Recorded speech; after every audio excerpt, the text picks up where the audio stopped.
Hello everyone. I thought I'd make a follow-up video to the video I made last time, and I want to focus this time on the idea of the process of being canceled or cancel culture, and just talk about it a little bit because it's obviously a controversial topic again, but I wanted to point a few things out that I think is important when it comes to matters of, oh, this person did this thing, should we cancel them over it? The first one is we need to remember that we have tech now that allows us to be amplified in ways never before imagined to a whole new degree. And that means that,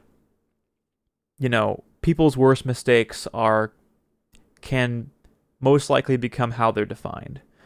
So I think we need to be really careful when we see people getting canceled. One, we don't always have all the information. So just because something looks a certain way, there's a certain screenshot that got leaked, we don't have the whole story. So I think one thing that would really help is to not immediately jump to conclusions, because there's a lot of incentive for bad actors and folks that want to take down someone's reputation to act. So I think we should be careful there.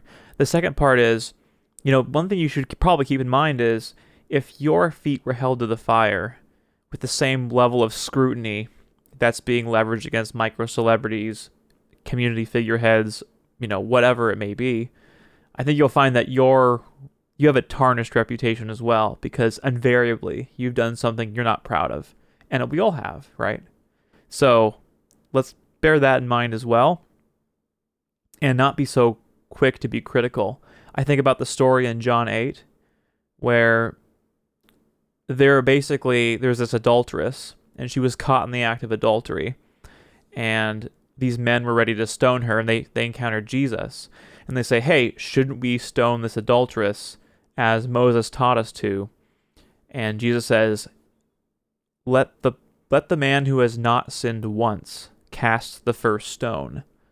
And one by one, each of the men left, because obviously they had all sinned.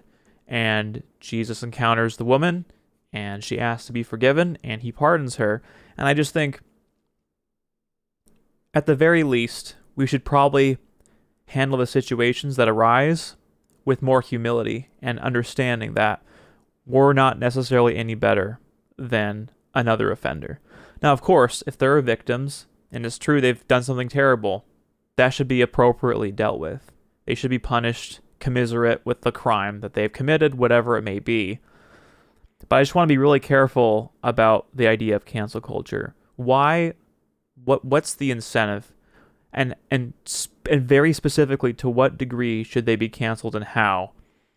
Because I think sometimes it just comes down to a ripple effect of someone that the community doesn't like, or they disagree with their opinions or something, and that's not always an awesome thing to do. If you kind of bully people that don't think like you do, you're not going to have a community for much longer. So anyway, would love to hear your thoughts on that. Are my thoughts about cancel culture completely off, in your opinion? Do you think I left something out? Do you agree? I'd love to hear it all. Thanks.